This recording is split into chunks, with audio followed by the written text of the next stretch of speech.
I ask you the same question. Why are so many of us alone? I don't have an answer to that. So, we talk about being single. We talked about couple goals. If John and Yoko had a social media today, I would be watching their love and saying hashtag couple goals, because even though I was younger and that was a little bit before my time, I could see in I love the footage. I love the music. I love the history. You could see the love between them. You just could. And I love that they always put each other's first. My grandpa, by the way, I'm wearing this necklace. It's very important to me. And I wanted to wear it especially tonight because the nugget is my grandma's and the chain is my grandpa's. Oh, nice. And she was a huge Bob Dylan, John Lennon fan. She believed in peace. She had a lot of the same thoughts that John Lennon and Bob Dylan. And so I wanted them to be here with us tonight. That's great. That's beautiful. So shout out to JB and Toots that are high above the clouds. But all that to say, the couple goals,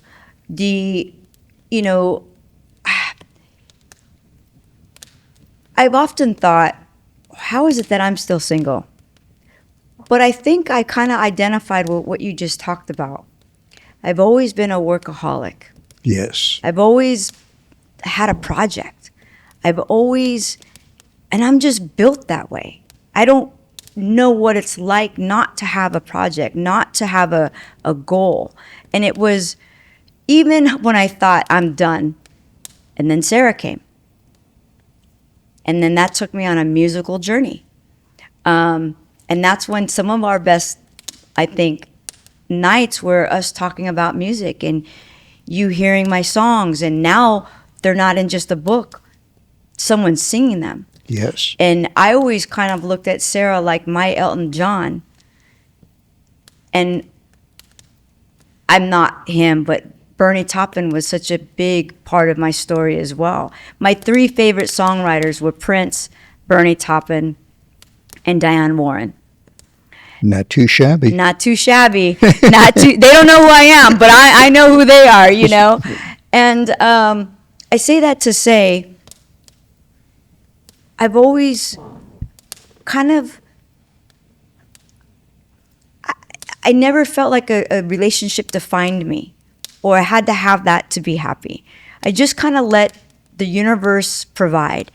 And I'm very choosy. I'm very picky. Are you picky? I've never known what it was like not to be picky. Okay. Yeah. That would be sloppy. Right? I don't have to be with someone. I'd rather not if it's not the right fit. Like it's not that important to me, I guess. And I find happiness in music. I find happiness in projects, and I don't know, I'm just very goal oriented. And yes, sometimes it's lonely, but I love what I do. And I think that's what I'm coming to hear from you. You loved what you did. Yeah, the difference in the phrases is you love what you do. I loved what I did. Yes. I tried to pull you out of retirement. Well, you can't. I know. Because that was then and this is now. Yeah. And I'm blessed to have had the opportunities that I had and that was given to me. But on the other hand, I am so relieved that as I sit here with you, my cell phone is off. My landline, for people who remember the phrase, is silent. Mm-hmm. I'm not beholden to anyone. There's nobody who can call and take me out of this moment. Mm-hmm. It's not to say that all of my goals have been fulfilled, but I've learned a little bit about the fallacy of goals. And that sometimes goals can betray you. That you get to the top of the pinnacle and say, now what? Oh, yes. So, for all I know, Beyonce and J-Lo and Rihanna tonight are sitting back and saying, look at what I've accomplished and look what I've done. My life is fulfilled.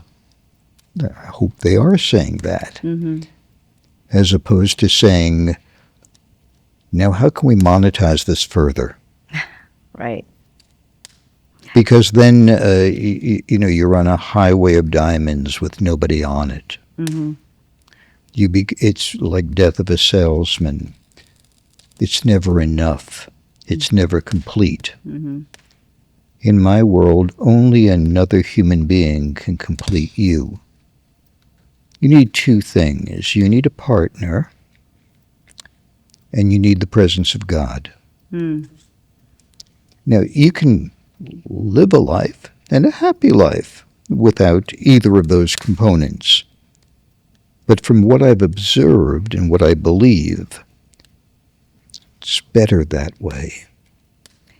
You just described everything that I went through in 2008.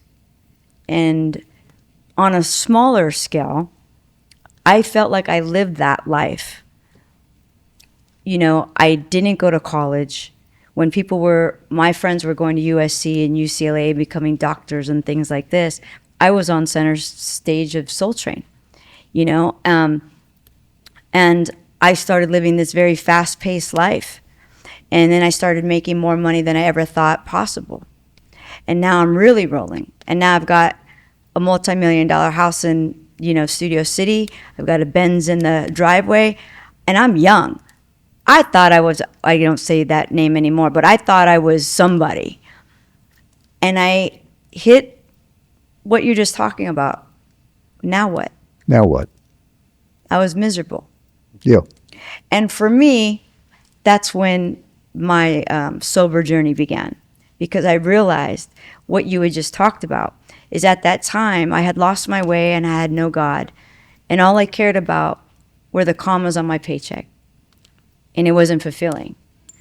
And for that, my sobriety date's February 26, 2008. And for that, I'm forever grateful. It's remarkable. And I have been very, very close to people in the program. And just for my own edification, I've attended a few meetings. And I've certainly read the Blue Book from cover to cover. And I've talked to friends of mine in the program.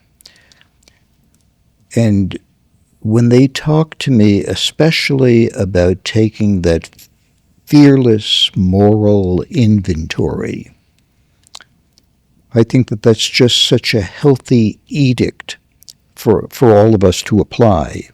Yes, I still like my wine and I still drink. It has not, to the best of my knowledge, interfered with my life or created difficulties for me.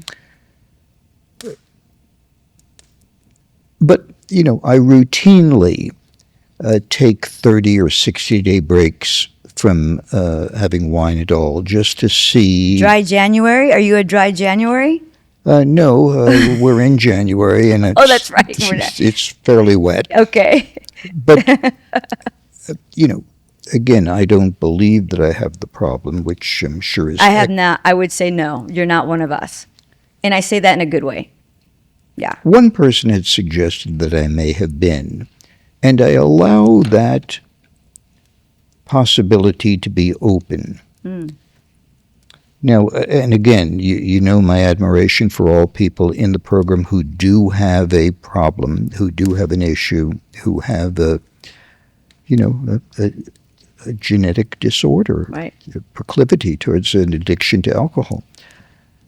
But there are a number of other things where people say it's unhealthy for the skin for you to be out in direct sunlight. You should try and avoid sunlight and wear lots of sunscreen and wear a hat if you're going to go out even for 15 minutes. Don't go in the sun. And I recently did a TikTok post about the vitamin police, about the people who say you must take 97 different pills every day or you're not going to make it through. Or those who say, look, if you're not spending 2 hours in the gym every day of your life, the likelihood is you're going to croak, in 6 months. Yeah. And all the forbidden fruits that will result in my demise. Well, I'm a gambler at heart. And I do believe that God, being presumptuous here, if I ever am a good enough guy to make it through the gates and can speak to God, I could hear God look at me and say, I created this marvelous creature called man. I created this universe. Do you think I missed with vitamin C? You're real. Right. I love it. Yeah. And don't live for purposes of mortality. Don't live your life restricting yourself of things that make you joyous because you're afraid that if you do them, you're going to die. Take a chance. Again, I'm not proselytizing. I'm not telling other people what to do. I'm talking back to myself. Well, that's why I still have cheesecake and chocolate from time to time, because that's just what's going to happen. Keep the carrot cake out of the house. Exactly. That's the weakness. Exactly. There's so many things that I want to talk about, but I want to go back to your clients. And what I really think, you kind of mentioned decency. You were a friend. And I really think that that is why you had such long-term relationships, friendships, work, and that people call you. And now it's really hitting me as we sit here now that that's exactly how I feel for you. Yes. And I'm going to tell you another thing that always meant the world to me. See if you remember this one. And this goes back to trust. Because I think the reason why you had such an amazing career, and I say had, but I still think I'll pull you out of retirement, is because they trusted you. There's something about you that's just different. And I knew that the moment we met. But one day you called me. You actually called me late at night, which is was normal for us.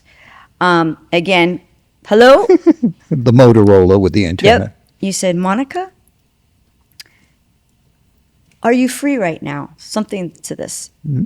And I was always free for you. It's just kind of what happens. I'm like, of course. What's going on? How can I help? And you said, I need a favor. And I said, okay, what is it? And you said, do you have a CD burner? Do you remember? It's crystallizing. That's okay. And I said, I actually wasn't single at the time.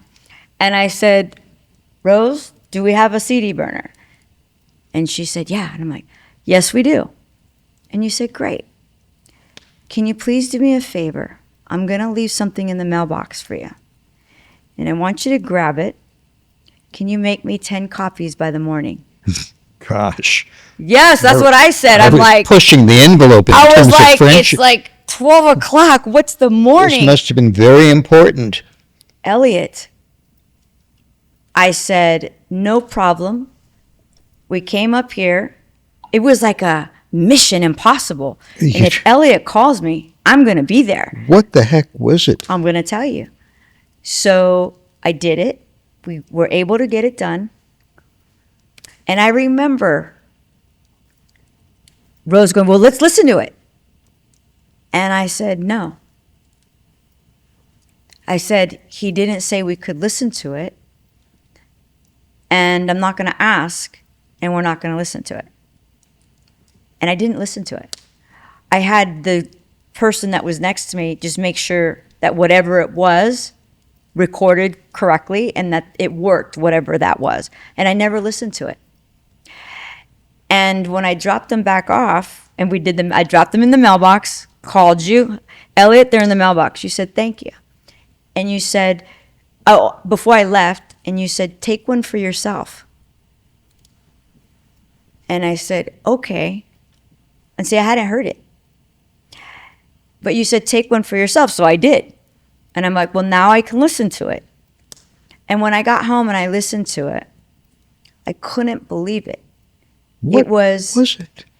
Yoko Ono's voice. Do you Oh, remember? I think I remember now. And you said to me, Monica, thank you. I couldn't trust anyone else to do this for me. It makes me emotional thinking about it. Because had I given it to anybody else, it probably would have been out before we were ready for it to be out. And you thanked me. Do you remember what it was? I'm going to let you take it from here. It was her comments to the parole board, correct? In New York, and I think in other cities as well, when a person comes up for parole who's committed a crime, members of the deceased family are allowed to make a statement to the parole board, an impact statement. And the man who assassinated John comes up for parole periodically. He's been in prison now for more than 50 years. And he still, every 2 years or every 4 years, appears, and the parole board decides whether or not that person is fit for release. And Yoko is asked for her input. And she has historically stated that she does not favor parole of the assassin for two primary reasons. One, she still feels that he could constitute a threat to her or her family. And two, her concern for him, that if he was paroled, there would be X number of John Lennon fans who would want to kill this man. So she first made her statement to the parole board through her attorney, and then she wanted to release the discs publicly so people could hear in her own words why she made the decision. And she told me to make them public. And I only had the one DVD. And I forgot that it was you who I called to ask about duplicating them. For some reason, I couldn't duplicate them here, or it takes me back a bit. I'm sorry. Not at all. When we talk about John Lennon, it's something I'm very conscious of. But it's also hard to fathom that you were John Lennon's best friend. He was mine. Or he was your best friend. And I remember several of our nights of just hanging out and talking, and his name would come up. And I would hear some incredible stories that probably most would never know. But one time, you called me. Hi, Elliot. Monica, what are you doing this evening? You probably don't remember this either. And whenever you called, I said, nothing. What am I doing? Tell me, where am I going? What's happening? And you said, well, a crew's coming over to my house tonight, and I would like to invite you and Sarah. And if you would like to come, this camera crew for VH1 will be here. And of course I said, what time? I'm there. And again, another one of those moments where I just literally scratched my head like, how am I here? And You invited me to what I find to be a very personal moment, hours actually.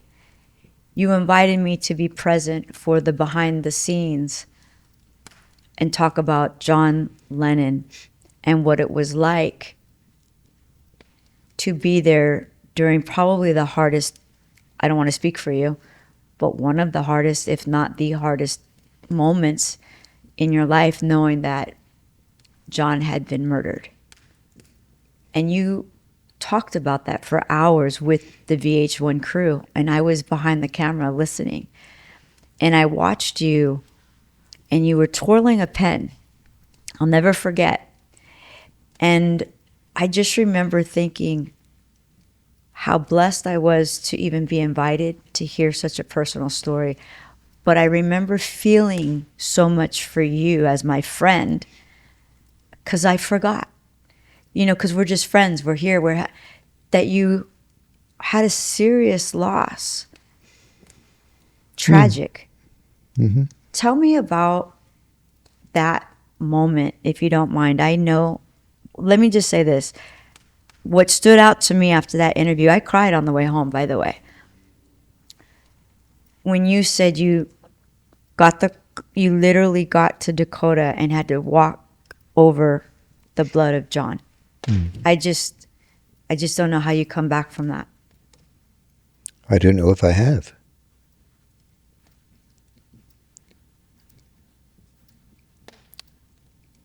You want to know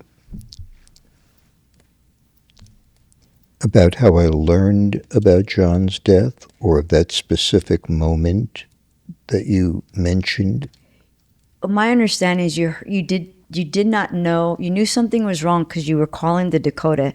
Nobody answered. Correct. And your gut said something's wrong because you called, back then, again, no cell phones.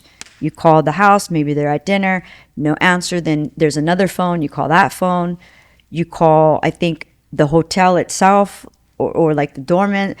You tried 3 different ways I tried a variety of ways because I had received a phone call about an hour earlier from my mother, who lives in New York, who just asked if I was okay.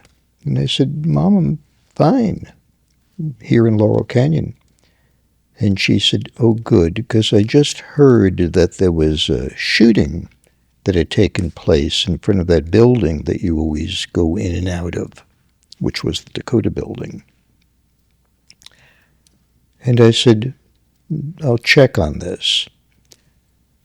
And I hung up my mom, and I turned on the television. And all I saw I saw a football game that was in progress. Howard Cosell was announcing a football game. But when I tuned in, he had not yet broken the news while the football game was on. That's how most people in America learned about it. He broke the news. But I missed that channel, and there was nothing on any of the other channels. But look, I was a New Yorker. I grew up in New York, and if it's a routine shooting in Manhattan, it doesn't make noise.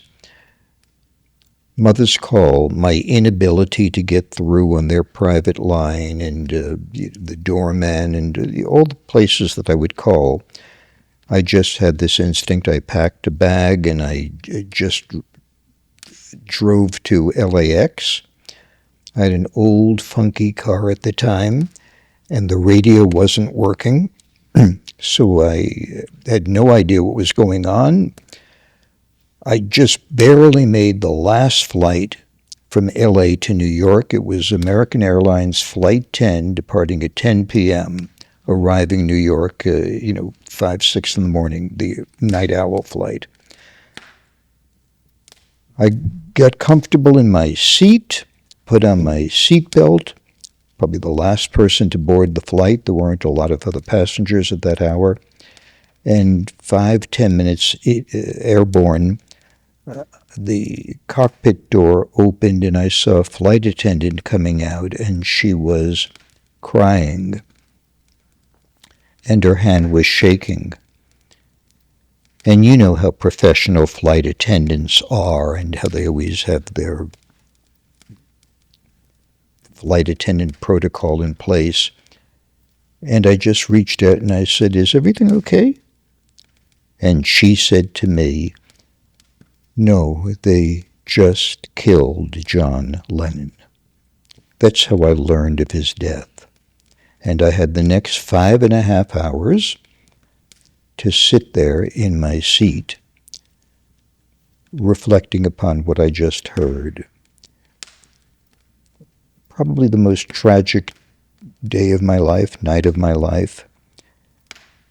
And John once wrote a song called "Crippled Inside," and that's how I felt. And I was in tears. And I did my mourning to the best of my ability, and then said to myself, I'm going back to see Yoko and Sean, and to be of whatever support that I could be of them. And I'm not going to walk into that building in tears where I'm not going to be able to contribute to their comfort. I have to pull myself together. I landed. I called the office. By then, a couple of employees had started to arrive, and I made contact with one, and I said, I'm at a payphone at JFK, and I'm going to grab a cab. And he said, there are a lot of people that are gathering around here. I'll wait outside for you. And the cab pulled up, and by then there were hundreds, if not thousands, of people who had gathered. And he showed me through the doorway, which at the time was a crime scene. It had just happened a matter of hours before. And you saw the yellow police tape, and you saw the broken glass, and you saw and you saw John's bloodstains on the pavement. And I stepped over all of that and went into the building, and I went up to the 8th floor, and I knocked on the door, and there was an assistant of Yoko's who opened the door, and she said, Yoko-san in bedroom. She didn't speak fluent English, of course. So I walked down this little alcove, and I knocked on the door, and I heard her voice saying, who's there? And I said, Yoko, it's Elliot. And I'm just here, and I'm going to sit by the door, and whenever you're ready to talk, just let me in. And I sat down, and I dropped my bag there. And I was prepared to sit there for 10 hours, if that be the case. It was probably closer to 15 minutes when she opened the door and let me inside.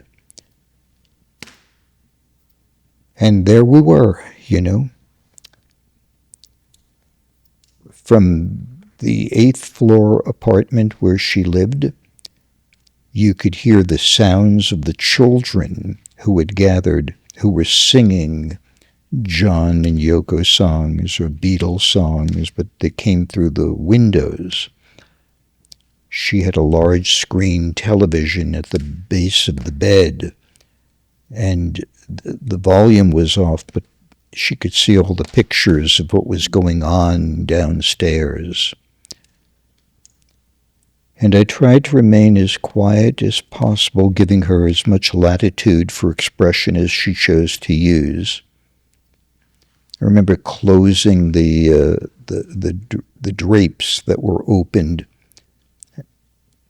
out of concern that somebody in a neighboring building could see in.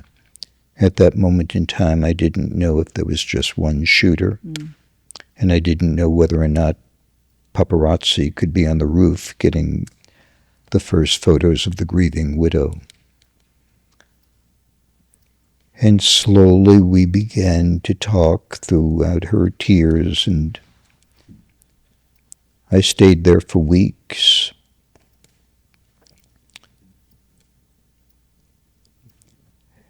And again, each of us have experienced death in our own way. Some of us have experienced death as a result of the hands of another, which seems to be worse. Some of us experience death privately, most of us, some publicly. But everybody can relate to this, can't they?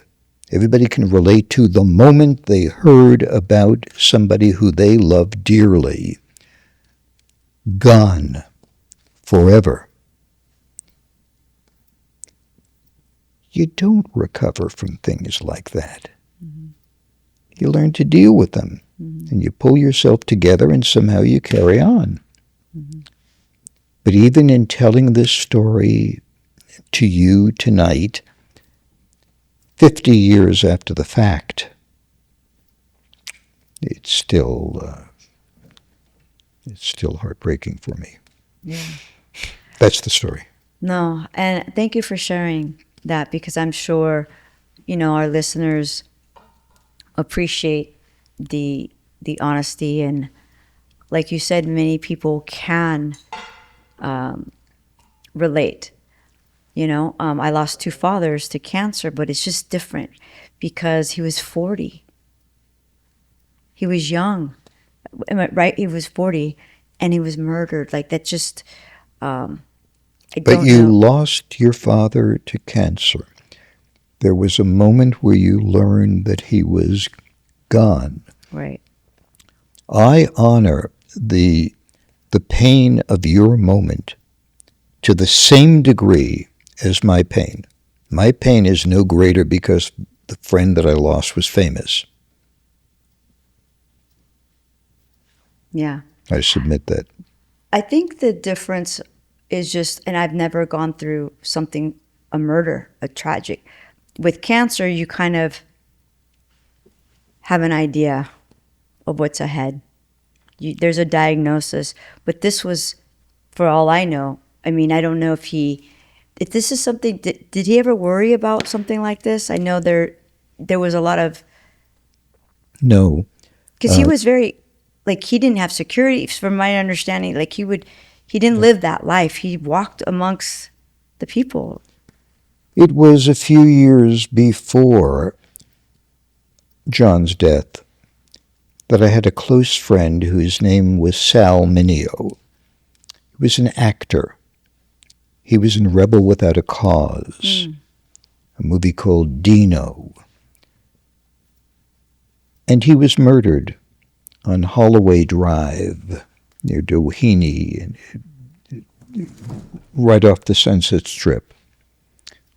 We had been close, and it was one of those random acts of somebody who never met him, never knew him, hiding in the bushes. Sal drove up the alley. The man jumps out. The man asks for Sal's wallet. Sal reaches for it. The man panics and puts a knife in his heart. And that was the first time that I lost somebody at the hands of another.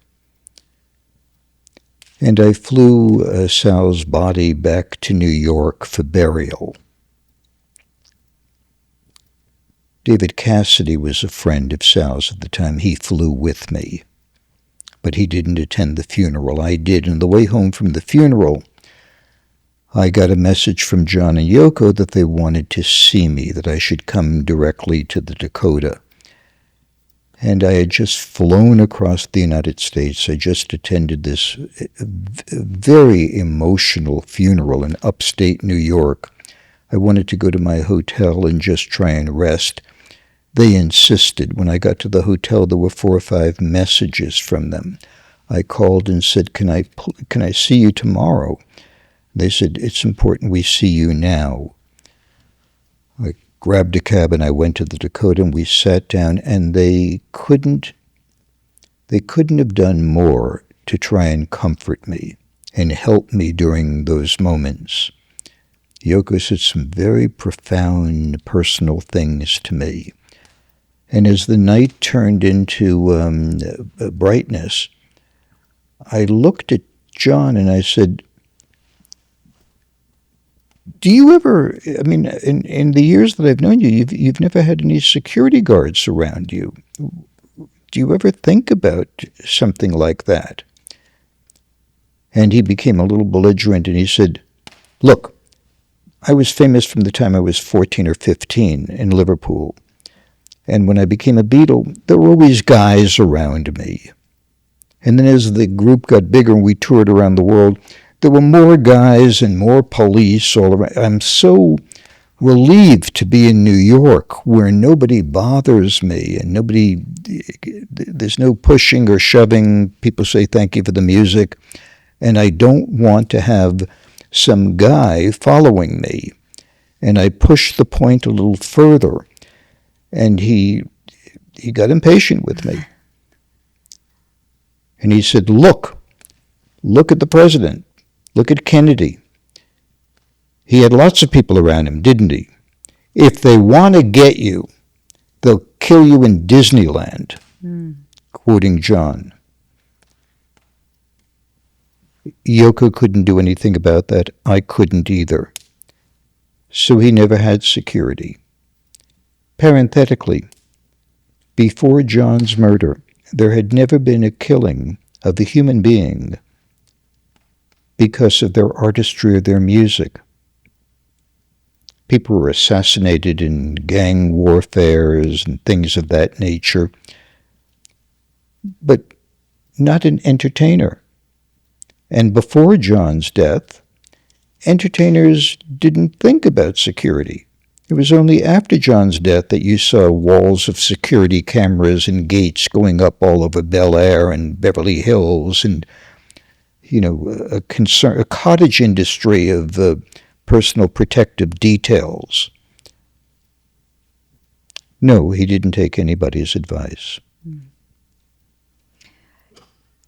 When doing my research, he seemed to be very, like, no one could talk him out of he had a one-track mind, it seemed. Yeah. If he said something, that was it. Am I wrong on that? I've heard some of the interviews, some of the things, there was really not talking John in or out of things. Nope, he was very close-minded. Yeah. He seemed to have a sense of humor too. He apparently, and you could shed some light on this, you almost were godfather to Sean Lennon. Yes. But apparently you don't give great gifts. Yeah. What did he tell you? It was the day of Sean's birth, and he called me Sean Ono Lennon, their son, the only son that John and Yoko had together. Julian Lennon is the result of a relationship, a marriage between John and his former wife, Cynthia Lennon. But Sean Ono Lennon was theirs. He invited me to New York to meet the 5 or 6 day old Sean, and I flew there to the Dakota, and I went into the room and looked at the little baby, and I couldn't be more delighted for the two of them. And he said, kind of matter-of-factly, look, we were thinking of making you the godfather, but we decided on Elton John because he would give better Christmas presents to Sean.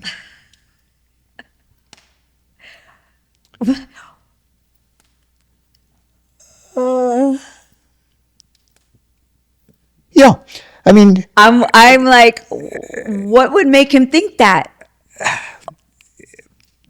What kind of presents have you been giving people? Motorcycles. I'd take that. Yes. I would take that. The question might be, what is Eldon giving away? Because I know you've got to be giving good gifts. I wonder what Elton's giving. I would not have been able to keep up with Elton John, who did shower Sean with overwhelming gifts. So John was speaking kind of in his humorous vein, his sarcastic vein, and also in his truth, because that was absolutely true. That's so great. Now, to this day, of course, I think I should have been Sean's godfather. I mean, really? I've known Sean for more than 50 years. he does feel like, well, they made their decision, and I abide by it. See, we have another thing in common because, I have family too. No one's ever made me a godparent. What is happening here? I give great gifts, by the way. Oh, Shout out to my family who's never made me a godparent. I'm just saying. So we're single and not. well, I do have other godchildren. Oh, this is true, but just not Sean. I have five godchildren. Well, I need a letter. I need to know what kind of gifts you have been giving them. I haven't been that great a godfather. And there are godchildren who I have not seen in many years. It seemed like a good idea at the time. And I took the responsibilities seriously. I was present in church for the baptism of one of my children. I signed the book, Things change. And I wasn't a present godfather. That's very honest. It's true. Oh. Well, I'm sure that they probably understand that. I don't know. I would hope so. But Monica, there comes a point where you have to let go of some of your regrets in life. I'm talking to me, not to you. But there are a lot of things I could have done better. Could have done, would have done, should have done, may have done. I'm in the world right now of the doing. I mean, this is it. I am in the third scene of my third act. In 6 weeks, I'll be 81 years old. Yes. A sexy 81 years old, I might add. You've never seen me in the early morning hours. Whatever is left for me to do, I treat every day as an opportunity to get it done. Because time is really finite now. And I don't waste a single moment. And from all the time that I've known you, I would say, have seasons. And I think that that's fair for you to give yourself a little bit of latitude, a little bit of grace. And just like me and anyone and everybody, there's just certain times when we're really, really busy at work, and then that comes back. And then maybe something happens in your life and it's like, you know what? I got to do better at this. We're constantly evolving. And I don't think that changes at 50, 40, 60, 80. We get a chance every day to do something different. Do you make use of every single day that way? Do you wake up each morning and say, this day is a gift? I don't have another 50 years to get it done. Is that how you leave the starting gate? Believe it or not, every morning I wake up, the first thing I say is thank you. Literally. And that only started after my sober journey, I have to be honest. It gave me a different perspective in life. I say thank you, and then I ask, God, please lead me to where I'm supposed to be today. And the reason I came up with that was because of expectations, because of resentments, because of being let down. So if I say, and we say this a lot, is expectations lead to premeditated resentments.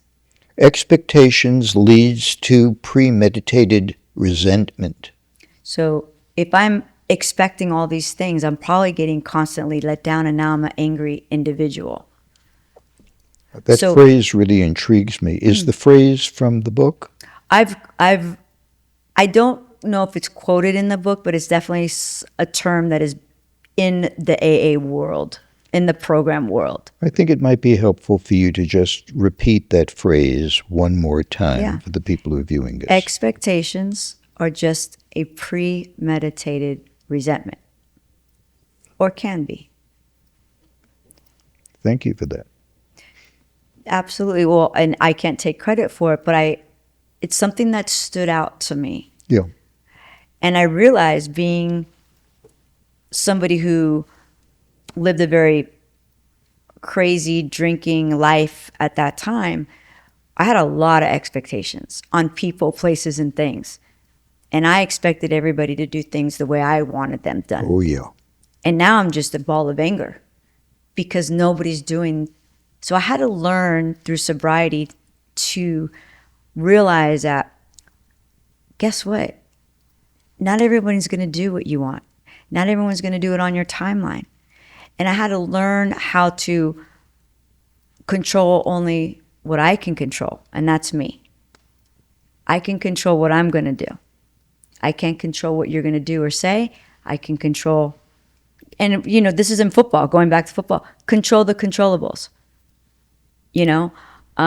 So to answer the question, I wake up saying thank you for another day, because I don't know how long I'm going to be here.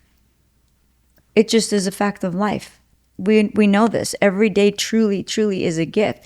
And when you lose two parents and other people are fighting for their lives and cancer and these kinds of things, and I'm very aware that you just never know. So I try my hardest to be a good person. I try my hardest to give. I try. But yes, I'm on this journey of football is sexy as well.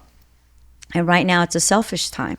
And I say selfish in the way of my business comes first right now. Kind of, that's why I identify with you when you let your person know, like, this is where I'm at. And if you want to stay, this is kind of all I can do, and let them decide. I don't think anybody could stop me from what I'm doing right now. Speaking of football is sexy. Yes. We have to talk about, obviously, a little bit of how we ended up here. I always call you, actually. I called you with Sarah. You called you for my songs. So it's like, oh, I decided to start an all-women brand that teaches and talks football. I have to call Elliot. And I called you and said, Elliot, guess what?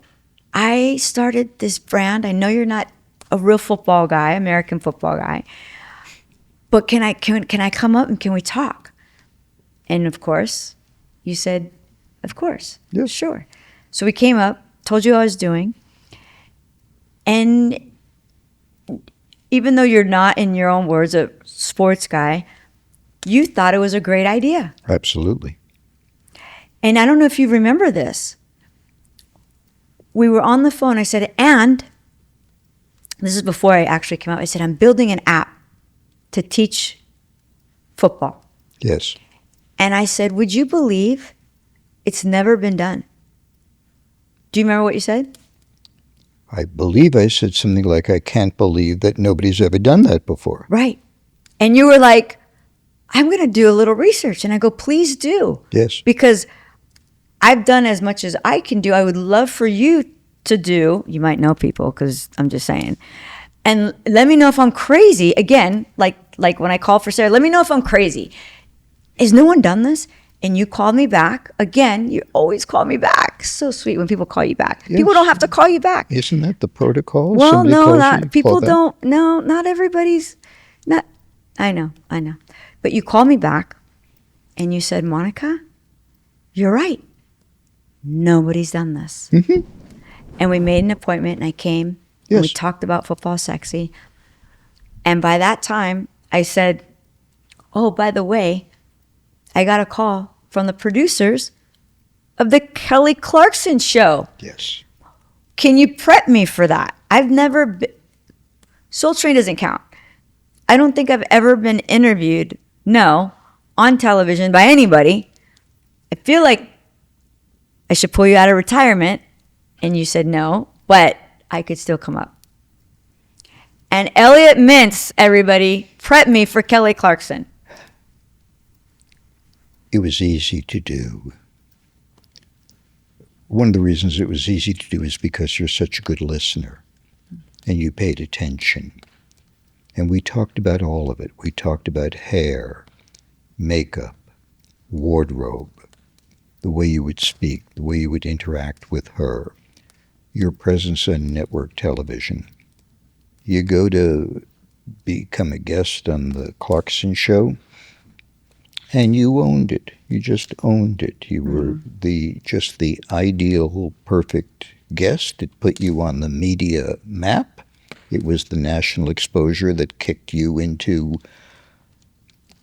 the kickoff. What do you call That's good. The kickoff. I love that. the kickoff? Yes. I love that. I think I've now exhausted my entire vocabulary about the sport. But again, I always support people who have a dream. And I become involved in people who have a dream and pay attention to the ways of crystallizing their dreams. It's not enough to just have a dream. Got to do something about it. Right. You did. You've got your franchise. You're off and running. And when I watched you on screen with other women talking about the sport, it was just completely fascinating to me. I liked the dialogue. And I also had no idea how many women were involved in the appreciation of the sport. I don't know why. I mean, I've never been to a football game, never been to a baseball game, just not. I go horseback riding. That's Right. my sport. But once I started talking to friends of mine about your circumstance, I learned that there were women who I'd been close to for years, including my personal attorney, Attorney Diana, who was a football fan like nobody else is a football fan, that when there's a football game on, and she has her favorite team. She was born in Buffalo, so she, of course, is a Bills person. But you could talk to her about any game and any deal. What you did is you feminized the sport in a way that brought more people into the tent. And for those women who were closeted football fans who just didn't discuss it with men who always think that they know more about everything anyway, you let it out of the closet. And obviously you're doing very well with it. See, I've come out of the closet twice, Elliot. I'm gay and I'm a football fan. Come out of the closet, people. Let's go. I do like that. Yes. Right? Yes. Yeah, and so you gave me some great advice. But you, and I have to give Jen credit for this behind the camera. Shout out to Showtech. On the way here, she reminded me of something that you told me that I told her. And I said, oh my God, I forgot about that. In the prep for Kelly Clarkson, because, I don't know how this is going to go down. But I want to be prepared. And we talked about subjects. We just didn't know. We didn't know what it was. I had no idea Jerry Rice was going to give me tickets to the Super Bowl. But I think I said, if anything like that happened, Elliot, I might do a Tom Cruise. I'm just letting you know. That's my personality. I'm like, what if I jump on the couch like the whole Oprah Tom Cruise things? Like, what do you think? And you go, do you remember what you told me? Do it. There you go. He said, do it. And you said do it because if that's what I felt, you were all about do it. In all of these... And I did, kind of. I ran around the couch. I didn't jump on it. Did you ever? I ran around the couch. Did you ever? It's a great media moment if you can roll that in right now on your video. Yeah. So people could see it. Look, the people who touch you the most on media, any kind of media exchange, are the people who see your enthusiasm for whatever it is you're talking about.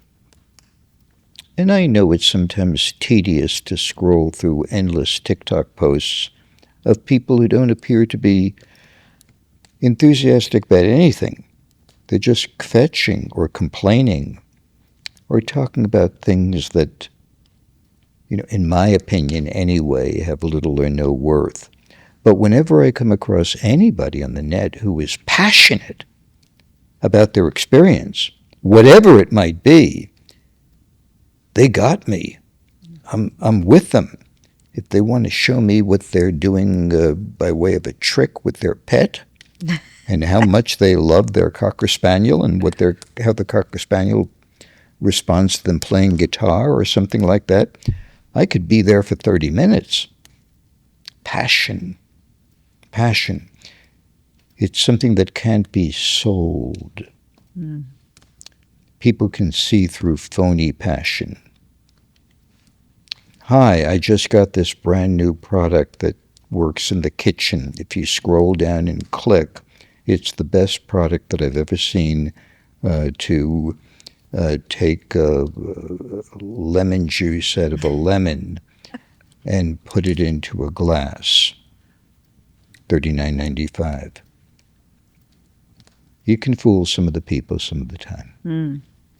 It's so crazy because I think back to all of our conversations. I thought I was going to be in music, Elliot. I thought I was going to be a famous songwriter maybe, or manage Sarah Martin. And I thought I was going to be in music. I had no idea that what God was preparing me for all these years was to be right here, right now, Yep. with you, Yep. talking about football is sexy, which is incredibly amazing and wild. I mean, I did a book that said broken dreams can lead to spiritual freedom. Yes. And on page 287, if I remember correctly, in 2016, I said, now that this book is done, maybe, just maybe, I'll go back to that idea I had, and you'll hear me talking football like no one else has. 2016, I wrote that. And here we are. Here we are. Something I do want to mention that you, going back to what Jen mentioned on the way up here, you told me something that I did not know, and I find it very interesting and timely.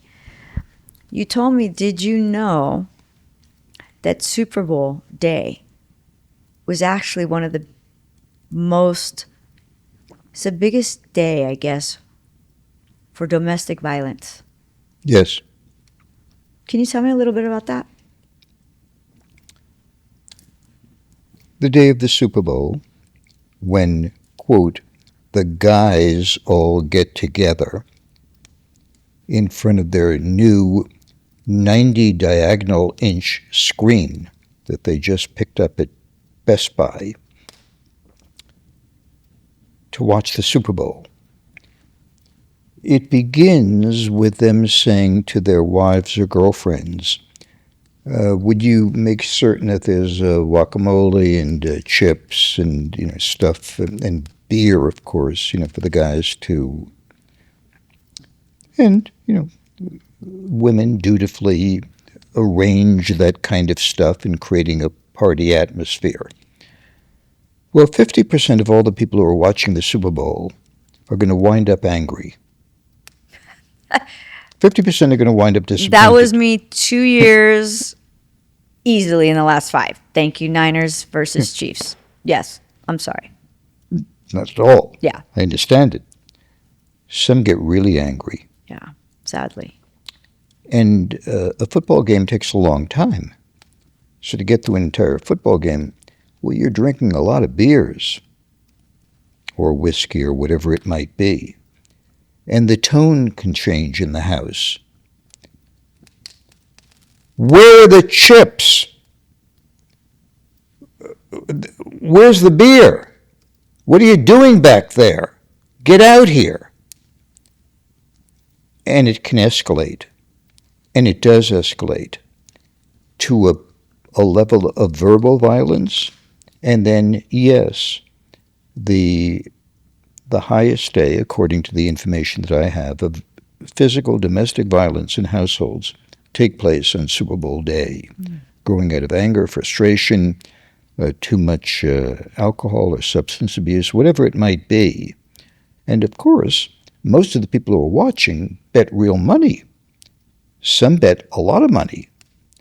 So the loss of their favorite team is not just a matter of sportsmanship, but it's cash out of their pockets. And they're angry, and the result is tens of thousands of battered women. Wow, I've never thought of that ever. And I've been a football fan my entire life, which makes me incredibly sad and also makes me want to do something to bring light to that. I don't know what I'll do, but You're doing it right now. we're going to it makes it it's timely because yesterday as we're filming this, a wide receiver for the Kansas City Chiefs ex-girlfriend came out publicly for the first time with pictures saying that she's been in a physically domestic situation for over 8 years and she's tired of protecting his name. This was just yesterday. Really? This is somebody who won a Super Bowl. This is somebody, you know, who's been in trouble with the law. He had this is all public knowledge. I mean, there was a bad crash and he left the scene, things like this. So character, I'm sure the team's looking into it. There will be an investigation. But let me ask you this, and what people may or may not know, people called you, I say call, I still hate that you're retired, called you when they got themselves in hot water. Mm-hmm. Would you say several? I think that's very fair to say. Hundreds? No, not hundreds, but certainly dozens of people who called upon me when they had some media issues. Media issues, yes.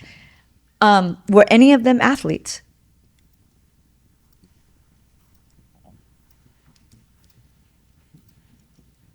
Nancy Kerrigan was an Olympic ice skater who got embroiled in a terrible issue. I don't have to repeat the whole story that resulted in her knee being broken. And she nevertheless won an Olympic award. She came back to the United States and signed an endorsement deal with Revlon. And during the course of her being involved with Revlon at an appearance at Disney World, she said some things that did not go well. And I was hired by Revlon to work with Nancy about altering her public image at the time. So that was the only time that I interacted with an athlete, to the very best of my recollection. Interesting. And I was really interacting with a company that was sponsoring her for introducing a different new makeup line that they had and invested a lot of money in her for ad displays. Maybe it was called age-defining makeup. I can't quite recall. But one of the things that I was asked to do was to bring Nancy to the Academy Awards, the Oscars, and for her to appear in lots of interviews to promote this brand of Revlon's. She had never been to Hollywood. She had never worn high-heel shoes. She was an athlete. And I met her at the airport. And we went to the Academy Awards together. And I think I got 18 or 19 interviews with her that evening, national interviews, and people were really fascinated by her. And I believe I took her to the Vanity Fair party afterwards, and it all went really well. She hated every minute of it. She couldn't wait to get the high heels off, to get back into her comfortable shoes and go back to the East Coast. So I don't have, the personal connection with athletes. If somebody really got into trouble, again, I'm semi-retired. I haven't tossed in the basket yet. And it was somebody who I respected for their philanthropic work or something great that they had done. And they made one mistake. And they needed some media coaching. I would certainly be open to that. He's open for business. I wouldn't advertise that too loudly. I'm just kidding, kind of. Well, I don't know if you remember. So I keep talking about all these stories that I've heard over the years with you, with Chardonnays and all the things. There was an interesting, if I remember correctly, because this was a long time ago, maybe not athletes, but I heard a lot about musicians. From Oh, yes. Eminem to Madonna to Michael Jackson. By the way, did you remember I got a call from Sean Lennon? I mean, from you, and you said I just remembered this. You said you had called me, and it's the one time I didn't answer. The one time I wasn't home. And the next time we talked, you said, I called you the other night. I had Sean here. And you asked me to come. You were going to ask me to come over so I could write music with Sean Lennon. Do you remember that? Vaguely. And I missed Vaguely. it. I wasn't there. I wasn't there. I could have had a song with Sean Lennon. Maybe. Or Sean, if you're out there, call me. Let's write. I'm just saying. Anyways, I took a turn on that. It's a possibility. But how nice of you. Anyway, sorry. But back to the musicians. Michael Jackson. You had a relationship with him, and there was this amazing time that you guys went to the zoo, and Michael Jackson thought he would not be noticed. Yes. You want to tell me a little bit about that? I mean, Yes. I find it fascinating and incredibly cute, actually. I liked him very, very much. And we had a friendship. Michael and I were, well, I'm still here. We both suffered from insomnia. We don't sleep. And he would frequently call late at night, 2, 3, 4 in the morning, just to talk. And we spoke lots of times on the phone. And I would visit him frequently at his house, watched movies with him, and go downstairs to his basement that was filled with all these super-duper pinball machines. That's where he introduced me to LaToya. And Sean was 5 years old. And Yoko occasionally would allow Sean to come to Los Angeles to visit me during summer, stay with me at my house in Laurel Canyon. And he had already met Michael before then. And Michael had these suggestions sometimes that James Brown was in town. And he wanted to go see James Brown. And he thought it would be a great idea if we brought Sean, 5, 6 years old, to see James Brown at the Wilshire Theater at midnight. Not a great idea, but Michael worshipped James Brown. And we actually went to the concert. Sean probably fell asleep out of respect. Prince was at that concert, by the way. Okay. And I think there's footage of this, actually. pretty sure of that. Yeah. Pretty sure of that. Mm-hmm. One Sunday, it was Father's Day, and Michael called and said, "It's Father's Day, and I thought it would be nice for all of us to go to the zoo together, for Sean." And I said, "I think that's very thoughtful. It would be in the afternoon." And I asked Sean, who had never been to the LA Zoo, and he was up for it. And I said, "Okay." And Michael showed up at my old house in Laurel Canyon in a regular car with a driver. And I said to him, "Michael, it's Sunday afternoon.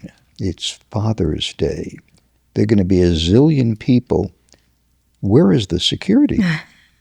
Nobody wants security. Yeah, nobody wants security. And he said, "Oh, I don't think that's going to be a problem at all." And we got into the car. We drove to the LA Zoo. And while we were in the parking lot, Michael put on a mask. It was the first time I had seen him or anyone in a mask. This is years before COVID. Right. The only people who wore masks were bank robbers. Right. And That alone would bring attention. well, I looked at the mask. We got out of the car. The man who had driven us was walking us behind. He was a constant figure in Michael's life in terms of driving and tending to details. And I said, we're walking in as many people are walking out of the zoo. And I said, Michael, I really don't think this is a good idea. I could see you with the head tilt, like, I don't think this Real concerned. I mean, this is Michael. I mean, are you listening? This is Michael Jackson yeah. going into a zoo with no security Yes. and a mask, and Elliot Mintz and John Lennon. Yes. Well, he said, not to worry. Every time I talk about Michael Jackson, I try to imitate his voice, but Go for it. It doesn't quite I'll take it. translate. Give it to me. You don't have to worry because if somebody sees somebody wearing a mask, they think that they're sick or ill, and they don't want to be next to them. And if they see a black person wearing a mask, then they always want to avoid them.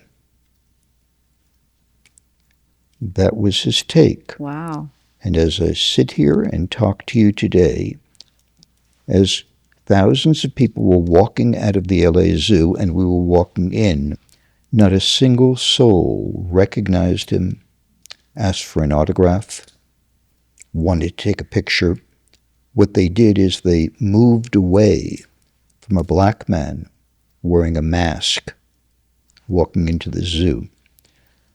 We looked at a couple of the exhibits and we found ourselves in the reptile house.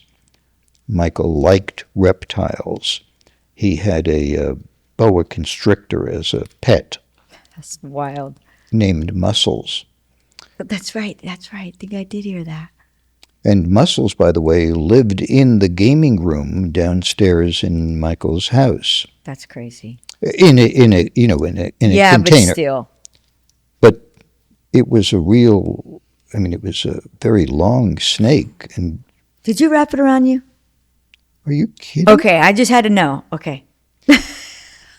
I wanted to always be out of there when it was feeding time. Oh, God. For the boa.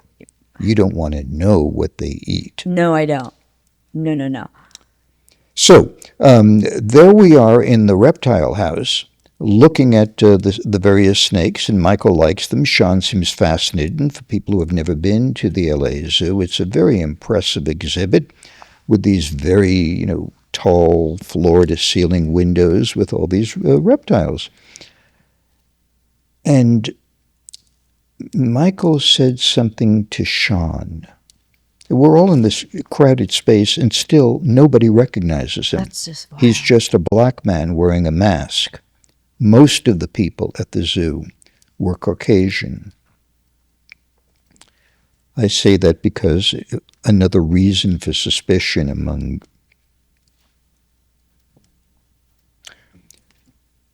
he whispers something to Sean, and a girl who's just standing next to us whispers something to her girlfriend. I think that's... Oh. And the girlfriend... The voice. Says, no, it couldn't be. And then the two of them say something to somebody behind them, and they come a little bit closer, and were busted. They didn't recognize his face because of the mask, and they kind of kept their distance, presumably because he was black. But when they heard him say something to Sean, like, see the boa over there? That voice at that moment in time was unlike any other voice in the world. And there was this buzzing that started in the reptile house. Oh, my goodness. And there was a little bit of pushing and a little bit movement? Of shoving to get a little closer to the man next to the... And I said, we got to get out of here in a And we turned around and started walking out. And getting out was a lot more difficult than getting in. And we got into the car and drove off. It could have been a disaster. Oh, my God. I have visions today of what would happen if a crowd of 1,000 people pushed forward against those plate glasses containing the reptiles, damage, danger. It's just somebody was watching over us. No, I'm glad you got out of there safe. That could have been really crazy. You know, I've been here several times. We've talked 6 hours several times, several nights. At some point, I know you got to kick me out of here. But, well, you won't kick me out. You're too nice for that. But I want to ask you a few more questions, if you don't mind, about Michael Jackson. Anything. Why do you think he had such a fascination with animals? Do you think that's part of his childhood, the history that we all know? We don't have to get too much into that. But do you think he just found some unconditional love, and that's what grew him to I think the love? that has a lot to do with it. By the way, it's not just Michael Jackson. Whenever I encounter people who have a particular love for their animals, in many cases they were deprived of that kind of absolute love in their childhood. He didn't have a childhood. So anything like, I mean, he really loved those animals. I remember him around giraffes and everything that you can name. And his chimpanzee, Bubbles. These were endearing relationships with him. He was very childlike. But his favorite movie was Jaws. Yes. What is that up? That's great. I never got that. I mean, did you have to watch Jaws with Michael Jackson? I watched Jaws with Michael Jackson at least 3 times. Whenever he would have screenings at his house, he would invite Sean and I over to the screenings. And I was always hoping, he had a beautiful screening room. It must have held 100 people. Oh. And it was really, you know, it's not just a big screen, it was the screen. And he had popcorn, and it was just fantastic. And I was always hoping that there'd be something else to watch. But it was Jaws. Yeah. I don't know what the fascination was, other than, look, it captured the mood of the hundreds of millions at that time, and it was something about the excitement of the unsuspecting moment. By the way, when Hugh Hefner would throw parties at the Playboy Club, he must have run Casablanca 9 times. Oh, yeah, for sure. So sometimes you just get addicted to a movie. Well, I have a Michael Jackson story. Yes? I didn't know it then, but I was working with Brad Buxer during the day. Do you know who Brad is? Yes. His musical director. Yes, I do. Monica Madrid was working with Brad Buxer, and we were going to put my music out, and Brad was actually my musical director and producer, and he told me I was going to be in a showcase. I later found out I was supposed to be in Michael Jackson's showcase. Wow. Wow. That is wild. And it's all in my book, The Next Quiet Voice. I didn't find this out until I started writing my memoir, that Michael Jackson had seen me perform. This is wild. Like, I can't even believe it talking about it. And he wanted Monica Madrid to be in his showcase, which never happened. But if you want more, you have to go check out the book. But speaking of music, you were great friends with the Hiltons. Yes. And you represented Paris Hilton for a long time. Yes. She's a good friend. I just want to know if you'll ask her for me if she'll teach me how to DJ. Paris, teach me how to DJ. I've always wanted to be a DJ. I'm so jealous, but I love seeing DJs like Paris. There's just something about owning a room. And I pretend I'm a DJ at Christmas and holidays because I handle the playlist at my house and at all the holidays. Tell me a little bit about Paris, her DJing, you representing her, all the things. For people who don't know, Paris Hilton is one of the highest priced DJs in the world. commanding fees of $500,000 a night or more to spin. See, I knew I should have been a DJ. She goes to this very private nightclub in Europe somewhere that pays her that amount of money, and she appears at private parties for people who can afford her. And she'll spin the records and then interact with people and take pictures and the rest of it. We're recording this in the first week of January 2026.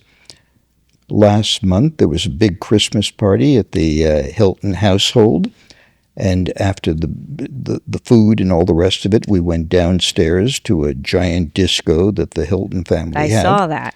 And Paris was spinning, and a month or two earlier, Paris had an open house for her brand new house that she's just purchased, and it has a private disco where she was spinning again. And she's just totally into the experience. How to teach somebody how to do that, I don't have a clue. I'm used to playing records from the beginning to the end. This is true. I put the tone arm down on the first groove, right? Sit back and chill. Right. But again, another one of her entrepreneurial gifts. Well, if she ever wants to teach somebody, let her know I'm here. Okay. Let her know I'm here. So I do a segment with every guest. And even though this is football, this is where I got from my basketball roots. Who got next? And every guest, I ask, who do you think would want to sit with me that you know, that would talk a little bit about life, their journey, and maybe they don't have to be a football fan, but would talk about life with me.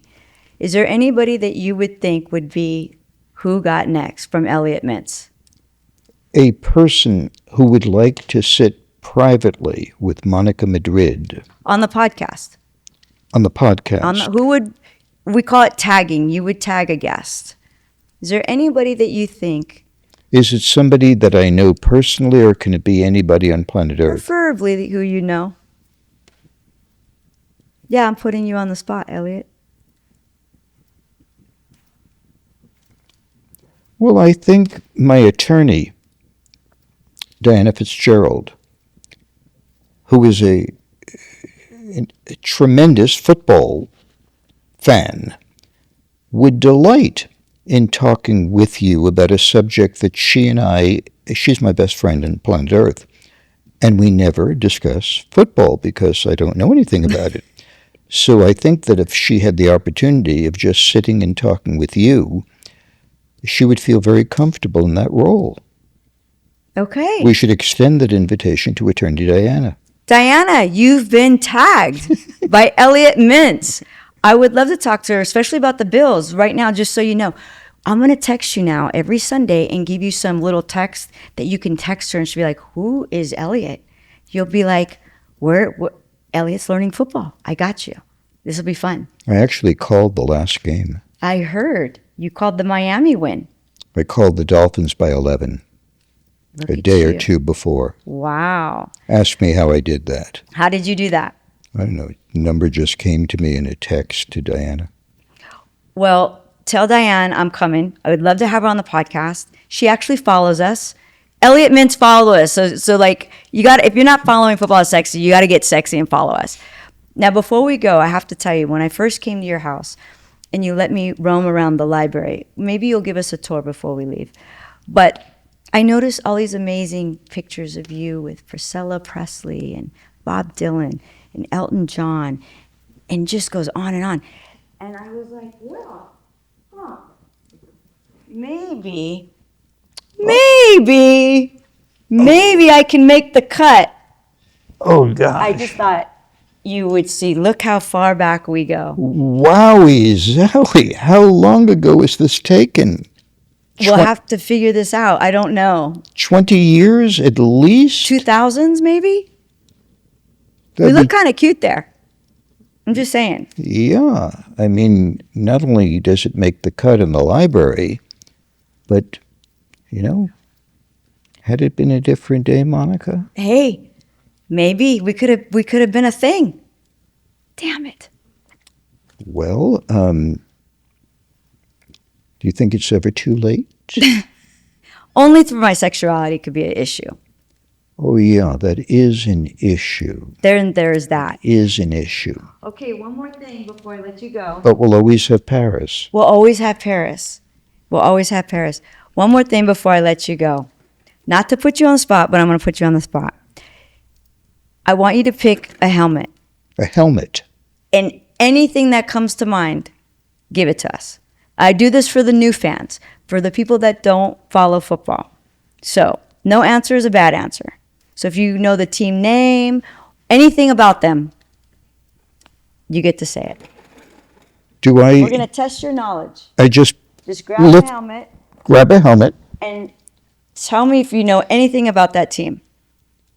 Ooh, this helmet says 00 on it. Yeah, that's a tough one. We're not even going to give you that one.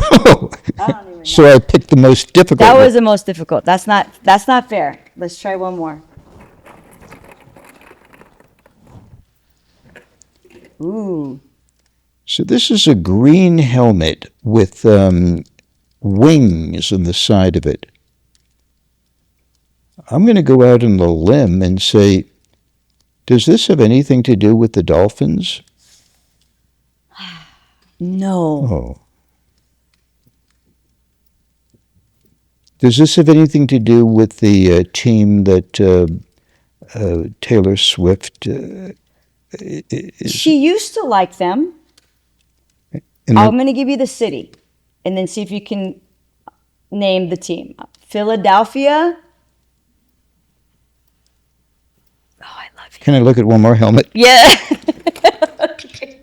This is the Philadelphia Eagles. Taylor Swift started as an Eagle fan. And then she moved on to the Kansas City Chiefs. This one, for some reason, looks familiar to me. Would this be the Vikings? I love you so much. We're going to get you the app. We're going to get you the app. Diana, let's next year we're going to help Elliot. It's at the Atlanta Falcons. This is the Atlanta Falcons. Yes. Okay, here's the last one, and I'm going to give this one to you. And you got to tell me if you know this one. Okay, throw that in there. Okay, this is the last one. I believe in you. Who is that? Well, this, of course, as we know, is the absolute star of the game. This is the San Francisco team. Let's go! That's all we need to know. The 49ers. Elliot, you passed. You passed with flying colors. Yes! The San Francisco 49ers. At the end of the day, there is sometimes retribution. There is. Listen, thank you so much for having me. I love you so much. Thank you for being such a supporter, such a friend. You have done more for me than you will ever know. You've allowed me to, I look at you and I know dreams are possible. I look at you and I say, being a good person is in the front of all of that. So thank you. And as always, keep it. Let's keep it real and sexy. I love it. Let's keep it real and sexy. Is there anything else that you'd like to tell our viewers or listeners before we really, really let you go? I hope someday one of your viewers has the opportunity to share the moments that I share with you tonight and throughout the years that I've known you. You are exactly as you represent yourself to be. You are the real deal. Thank you. And from you, it means the world. And thank you for believing in this brand and what we're bringing to everybody, but especially women. So Take it to the max. let's go, baby. Elliot Mintz. It's been, so I hope you've enjoyed this. Again, we're going to try it one more time. As always, keep it real, Real and and sexy. sexy.